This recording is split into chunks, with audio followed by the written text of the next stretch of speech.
Welcome back. This is lecture 34. So in the previous lecture we saw how to use a differential amplifier in negative feedback, and a quick recap.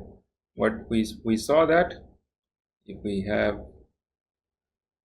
a differential amplifier with a current mirror load,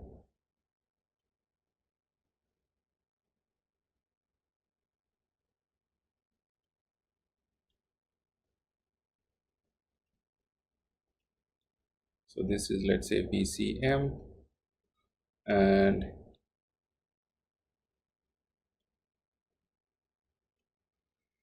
we do this.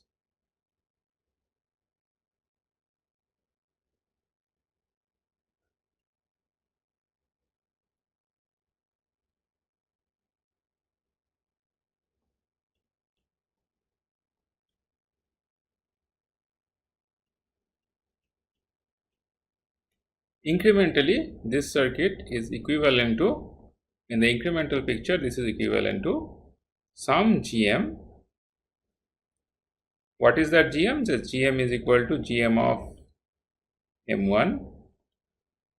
And this is, we are assuming M1 is equal to M2, right? We are assuming M1 is identical to M2 and M3 is identical to M4, right?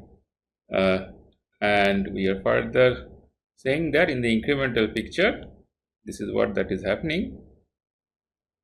Sorry, I shouldn't apply VI here, right? So this should be grounded.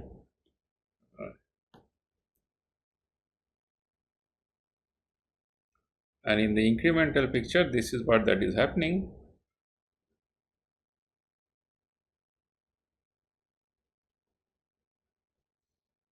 Okay. So one of the arguments that we made was at the fag end of the first module of last lecture. We made a comment. I made a comment that that the voltage at M1 is being driven, right? Voltage at M1 is being driven by battery VCM, but we assume that if you put it in negative feedback in this way, that this voltage will also become VCM, right? So what was the genesis of that assumption? The genesis of the assumption was the fact that this entire circuit is a negative feedback, right? So for example, if you look to the, if I assume that for the time being, let's assume that you have some voltage here, right? Let's say we have some voltage V in. So let's say we have an incremental voltage delta V at this node, right? If there is an incremental voltage delta V at the positive terminal, right, what is going to happen? This is going to push out some current. This is going to increase this voltage, which means this is also going to increase this voltage, right? It will increase this voltage, and if GM times R is very large, what will be the difference between these two voltages? The difference between these voltages will almost be equal to 0, or it will be equal to steady state error, right? So if that is the case, which means that the negative feedback loop, the negative feedback loop is trying to neutralize the voltages at the input of the amplifier, right, when put in negative feedback. Okay, so by the same token, what is this GM? What is this? So if I earmark this with a different color, what happened here?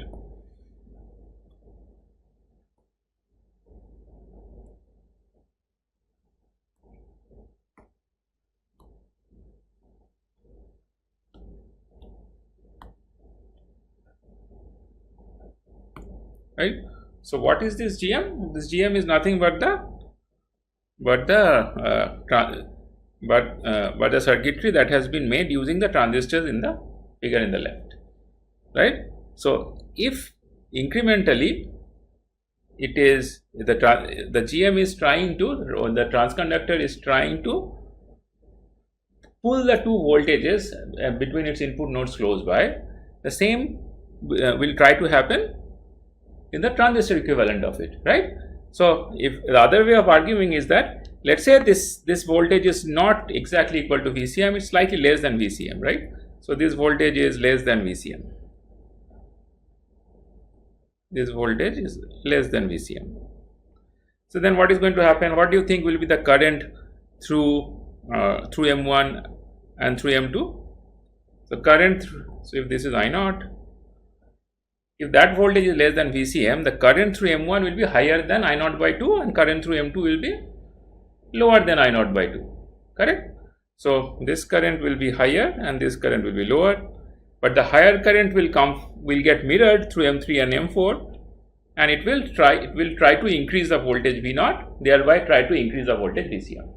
And this phenomena will keep on going till that voltage at the feedback node, till this feedback voltage is sufficiently close to VCM, right? So that's why if the gain is infinity, right, if the GM is infinity, for example, then these two voltages VF will and the other node voltages will always be equalized. Okay, that's essentially the principle. So while doing quiescent calculations on the negative feedback, that's why we often say that since we are trying to make a circuitry with high loop gain, we are using a high gain amplifier to make a negative feedback. It is a fair assumption to assume that the voltages between the plus and the minus terminals of the differential amplifier are equalized under quiescent conditions, right? So this is again under the caveat that we understand they will never be exactly equal, there will be a steady state error. So in order to figure out the steady state error, we will do some other calculation, but to a first order approximation, it is a good approximation to make that the plus and the minus terminals of the transconductance will be similar, right? Okay.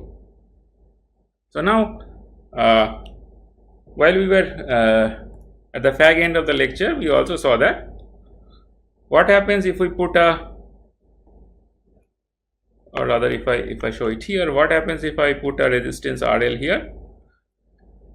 So this resistance RL has the effect of lowering the loop gain, right? What is the loop gain? In the absence of RL, the loop gain was GM times KR. In the presence of RL, the loop gain becomes GM times KR parallel RL, right? So if the loop gain reduces, if RL is much smaller than KR, which means the loop gain becomes GM times RL. So if the loop gain reduces, then all the good things of negative feedback vanish, right? Because why? Because ultimately we know that, what do we know? We know that V0 over Vi is essentially 1 by H, L by 1 plus L, right? Or GH by 1 plus GH. So let me write in that format. GH by 1 plus GH. This can also be written as 1 over H, L by 1 plus L. This can also be written as 1 by H, 1 by 1 plus 1 by L. Right? So, I mean, either of these nomenclatures are fine, but the key thing to notice is that how do I get H? I get H by setting the loop gain to infinity, right? So whatever is the, if I set the transconductance to infinity, whatever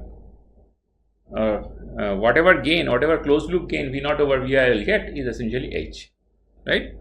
And what should I do to get the loop gain? In order to find the loop gain, we can break the loop somewhere so that loop remains unilateral, right? And also there is no loading, that is no current that is getting drawn, and then we apply a test voltage and check the return voltage, right? So this is what we have been doing till now. Now note that that is also not a foolproof way of going about things. There are sophisticated ways of finding out loop gain even when those two criteria that I talked about are not satisfied, but they are not part of this course for now. So what we'll assume that there is some part of we can identify some place in the circuit where there is no current going in, and we'll break the loop there and try to find out the loop gain. Okay, fine. So now quickly, what is the problem of putting that RL? If RL is sufficiently low, the loop gain goes down. What happens if the loop gain goes down? If we look at this equation, if the loop gain goes down, the denominator increases, which means V0 over Vi is not 1 over H, right? H in this case was K, which means V0 over Vi will not be K, it will be lesser gain than K. And note that loop gain is what? Loop gain is a function of GM times something, and GM is a function of temperature.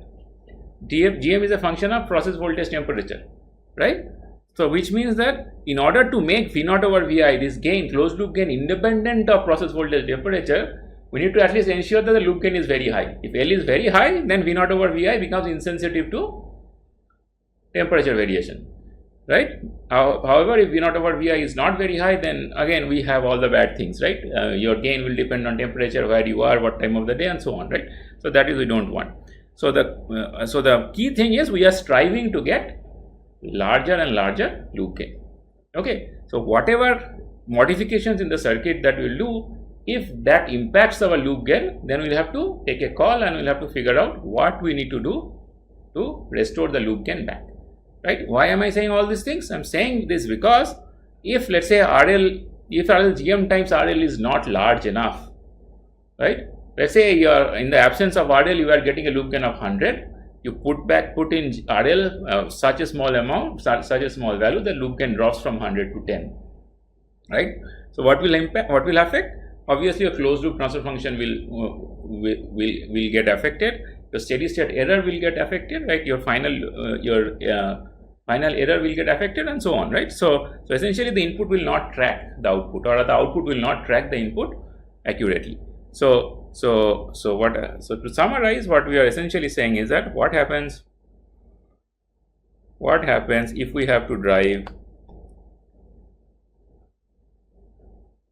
or rather, how do we drive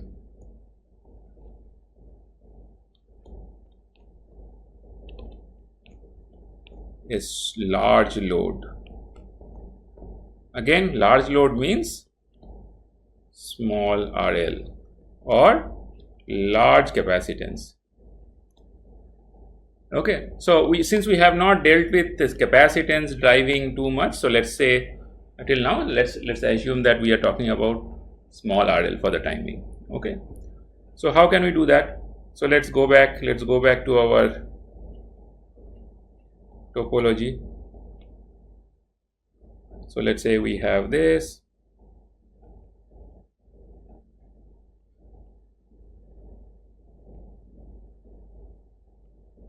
So this is Vi. Okay, let's assume you have VCM plus Vi, right? We have VCM on top of this, right? So even though this is a small signal model, this is fair enough assumption to assume that since the inputs are tracking each other, let's assume we can apply VCM on top of that also. Okay, and we need to drive an RL. Let's make a further simplification. Let's say that what happens if K is equal to 1? Let's say we target K equal to 1. Let's say target, assume K is equal to 1. What happens if K equal to 1? If K is equal to 1, this is shorted, right? If that is shorted, the stop that is connected here, R, is essentially irrelevant. I don't need that. I can basically get rid of it, because ultimately the entire part of the output is getting fed back to the input. So this is often called unity gain buffer, right? So this is often called unity gain buffer. Why is this called unity gain buffer? Naturally, you see that in this case, if the loop gain is high and the feedback is tracking each other, these two voltages will be almost equal, which means this voltage will be also VCM plus Vi. So the output is tracking the input hopefully without any attenuation, right? By the way, what is the loop gain in this case? How will you find out loop gain? Quickly, how do you find out loop gain? You short the input, right? Break the loop, apply a test voltage, and find out what is the return voltage, right? So if I do this, what we get? This current is GM times V test. So this voltage is minus GM times V test times RL. So that is equal to V returned. So L is what? L is minus V returned by V test, which becomes GM times RL, right? So once you know the loop gain, all you have to do is to size GM in such a way that GM times RL becomes much greater than 1, and then all the good things of the loop will happen. That is, the input will track the output. Okay, fine. So let's go back to wherever we were before we got distracted.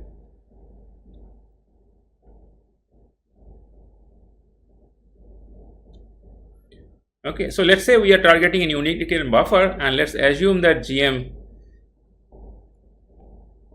Let's assume that GM times RL is comparable to 1. Then obviously our good things of negative feedback are not applicable anymore. Input is not tracking the output and so on. So what should we do? So what is the core problem? The core problem is the output impedance. What is the output impedance of this guy? What is R out?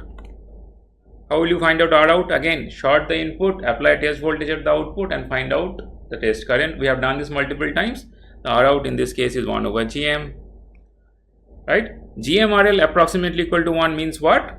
The R out is approximately equal to RL, right? Which means this is a problem, because we will not be able to drive this RL efficiently. Okay, so what's the solution? How did we tackle these solutions before? So we might as well think of putting a voltage buffer. Correct? We may as well think of putting a voltage buffer between this GM and RL, and that might help us. Correct? So what is the simplest voltage buffer that we know of? A common drain amplifier, right? It's a voltage controlled voltage source, gain of unity, right? So let's do that. So let's put a common drain amplifier.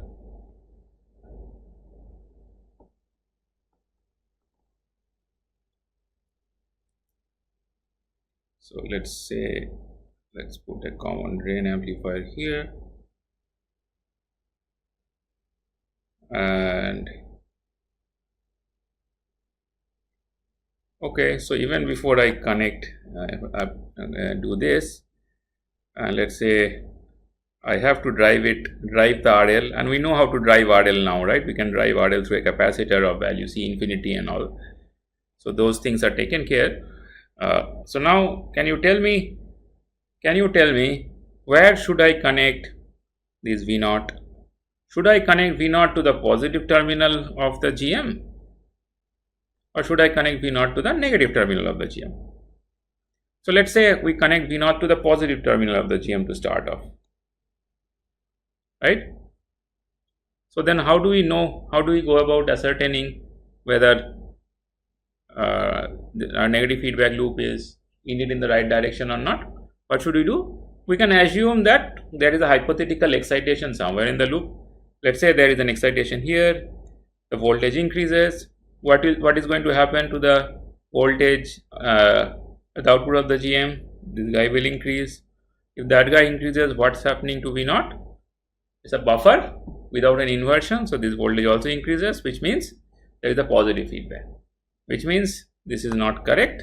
So what we can essentially do is to say that this has to be connected to the negative terminal, right? Okay, so if you want to test it out, let's do the test once more. If this increases, if this increases, this voltage decreases because I am applying the excitation to the negative terminal of the GM. If this decreases, which means the loop is trying to nullify the excitation that we are hypothetically inserting. Okay, so this is negative feedback. This is all good. So let's say we have VCM plus VI. Okay. So how do we know? Let's say this is I2. Or we had like let's say this is M5, and let's say call this I2. Fine. So what do you think? Will this structure be able to drive our RL? How do we know? How do we go about figuring that out? Again, same old test. We'll have to find out the output resistance, right? So how do we find out output resistance? So same old test, right? So let's assume this is there for the time being, and let's apply an incremental V test. Note that all these things have to be done in the incremental domain, but I am sure by now we are all very comfortable with analyzing incremental models without replacing the transistors with their incremental equivalent. We can do all those things in our head. So let's go ahead and do this. So this I2 also goes out, because incrementally that doesn't make any sense. That's open. So if this is V test, this guy is shorted, right? And so what is this voltage is V test, right? If that voltage is V test, what do you think? Oh, by the way, I forgot to put the output resistance of the GM, right? I forgot to put the output resistance of the GM. So this is R0. This is incremental output resistance R0. So if that voltage is V test, right? What is going to be the voltage on R0? It will be minus GM times R0 times V test. Correct? Okay. If that is if the gate voltage of M5 is minus GM times R0 times V test, and the source voltage is V test, how much current? By the way, there will be an incremental current through M5. In which direction the incremental current will flow? Note that incremental current is GM times VGS pointing downwards, but in this case source is positive and gate is negative in the direction we have, in the way we have marked the excitations, which means the current will be moving upwards, right?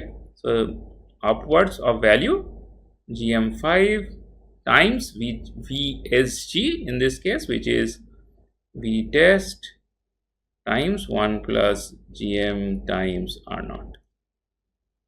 Correct? So what is R out? What is R out?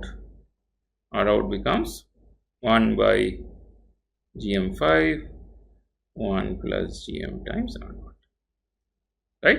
So if GM R0 is much higher than 1, this becomes 1 by GM5 times GM times R0. As long as this is much lesser than RL, we should be able to drive, right? So why is this a better configuration than the previous one? In the previous one, the output resistance was what? In the previous one, output resistance was 1 over GM. In this case, output resistance is 1 over GM, but it has been reduced by a factor of GM5 times R0, right? Okay. So you can see that immediately we are making a much better voltage buffer, right? We are making a much better voltage buffer by putting two of the stages together. Okay. So let's sketch it again.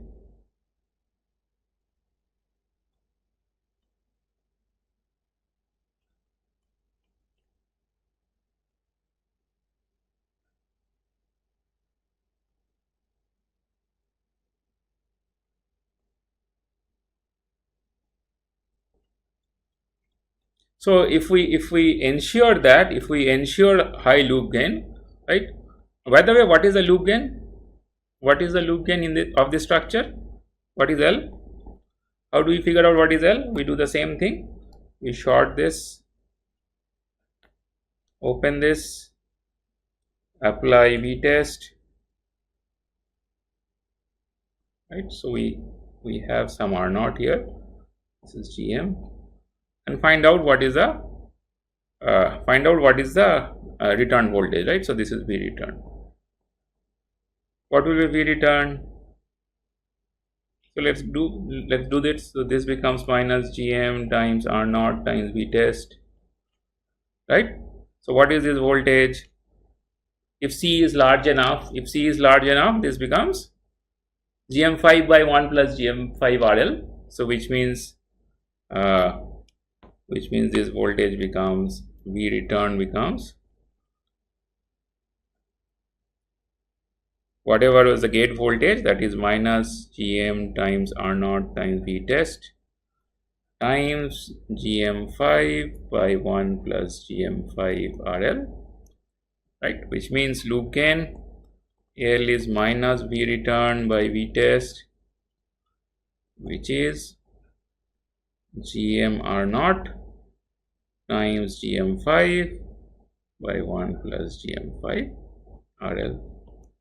Okay, so in the absence of the second stage, in the absence of M5, what would loop gain have been? The loop gain would have been Gm times RL, right?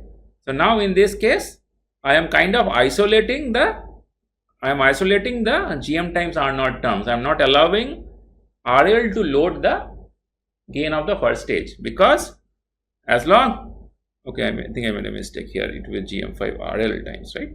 Yeah. So so as you can see that as long as we can ensure that Gm5 RL is not 2 less than 1, even if Gm5 RL is like 1 or 2 or something like that, then also we'll get a decent enough loop gain, and the loop gain is not directly proportional to RL anymore, right?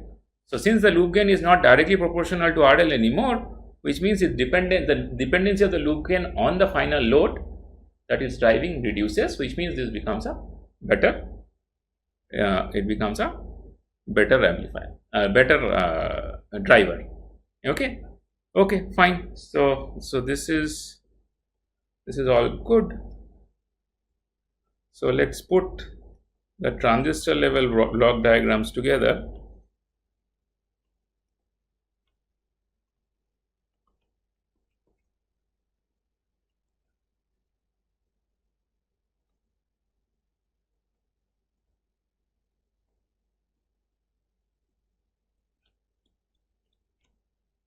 Okay, so what will be the transistor level block diagram? Instead of this first Gm, we'll have to replace that Gm with our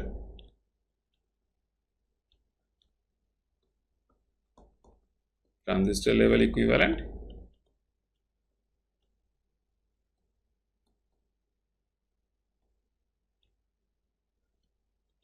Okay, so this is VCM plus Vi. The first output node, right? Let's say VO1. This is the VO1. This VO1 goes to M5, and this goes to I2, right? And here I have RL. This is the final V0, and this V0 is connected to the negative terminal of the input. What is the negative terminal? This is the negative terminal, so these two get connected together, right? So this becomes your a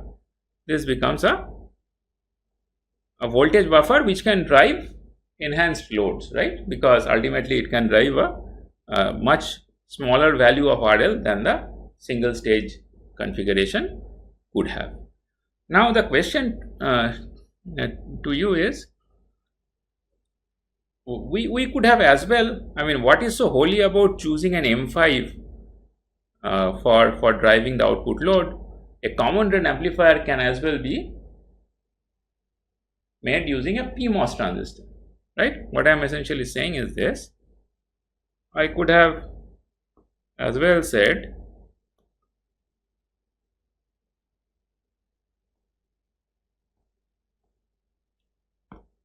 that this second stage, ultimately this has to be a second, I mean this is a, ultimately we are making incrementally this, right? We are making a common drain amplifier, right? A common drain amplifier can as well be a PMOS transistor like this, and I flip the minus and the plus together sign. This will also be fine, right? So if that were the case, this architecture would have been something like this, and output would have been connected here, right? So this would have been M5. So why not this structure? why did we choose the other structure that is with the NMOS second stage? Now one might argue that we can use either of them depending upon the situation, and that is the absolutely right answer. But what situation? That's the question to ask, right?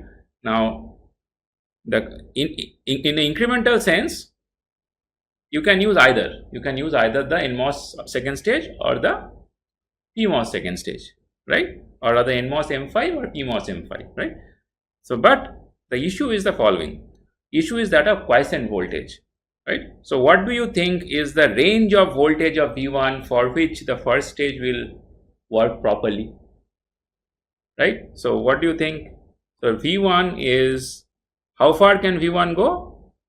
V1 can go at least one overdrive to closer towards VDD, and on the bottom side, how far can it go? This can go to VCM minus threshold voltage. Now, depending upon what is VDD, what is VCM, this seems like V01 is closer to VDD than to